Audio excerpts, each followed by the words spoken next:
حدیث میں آتا ہے کہ اللہ سبحانہ تعالیٰ کو کوئی پرواہ نہیں ہے اس بندے کی، اس کے روزے کی، جو روزہ تو رکھ رہا ہے لیکن کان کے، آنکھ کے اور زبان کے گناہوں سے نہیں بچا۔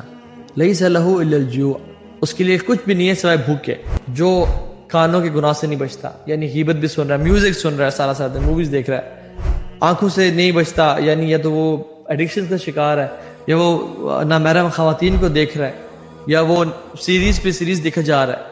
اور زبان یعنی زبان سے لوگوں کو تانے دے رہا ہے، ٹونٹ کر رہا ہے، انسان اپنی جو ہے نا گھر والوں کو تکلیف پہنچا رہا ہے، اور عجیب ایک ماحول ہوتا ہے انفارچونیٹلی۔ اس کے لیے کیا ہے؟ لیس لہ الا الجوع، اس کے لیے صرف بھوک ہے بس، اور کچھ نہیں ملتا اس کو رمضان کی وجہ سے۔ دیکھیے رمضان کا جو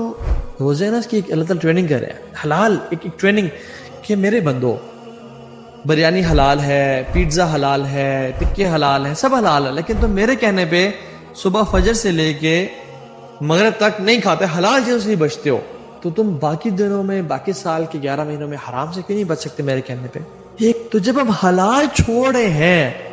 جو کہ ہم مغرب کے بعد کھانا شروع کر دیتے ہیں اللہ کے حکم کی وجہ سے، تو ہم حرام کیوں نہیں چھوڑ سکتے اللہ کے حکم کی وجہ سے؟ یہ ایک ٹریننگ ہے پروسیس۔ جس نے یہ سمجھ لیا نا، اس کو رمضان کا مقصد پا لیا، which is تقویٰ۔ یہ چیز سمجھ آ جانی چاہیے ہمیں کہ جس رب کے حکم سے میں حلال چھوڑا تو میں حرام کیوں نہیں چھوڑ سکتا۔ سلف صالحین گھر سے نکل کے مسجد میں آ جایا کرتے تھے اور کہتے تھے کہ ہم اپنے روزے کو بچانے کے لیے آئے ہیں، کہ ہم سے کوئی بری بات نہ نکل جائے ہمارے منہ سے۔ دو صحابی تھے، بڑے قریبی دوست تھے، ایک بہت زیادہ ایکزرٹ کرنے والا، جہاد کی تڑپ اور نیکی میں بڑھ چڑھنے والا، اور ایک اس سے تھوڑا نیچے سٹیپ پہ تھا۔ جو صحابی بڑھ چڑھ کے حصہ لینے والا تھا وہ جہاد پہ گیا اور شہید ہو گیا، اللہ اکبر، they were happy کہ الحمدللہ شہادت کی موت نصیب ہو گئی۔ دوسرے صحابی اگلے سال طبعی موت مرے، یعنی he died a normal death، no جہاد یعنی not شہادہ۔ طلحہ بن عبید اللہ میں دونوں نے خواب میں دیکھا کہ محشر کا میدان ہے، اور جنت میں جانے کی لائن میں جو شخص 1 سال بعد مرا وہ پہلے کھڑے ہوئے ہیں، وہ پہلے جا رہے ہیں، اور جو شہید تھا، اللہ اکبر، شہید کا کیا مقام ہے، وہ بعد میں۔ He was surprised، اللہ کے نبی صلی اللہ علیہ وسلم ایسے کیسے، یہ کیسے معاملہ ہو گیا؟ رسول اللہ صلی اللہ علیہ وسلم نے فرمایا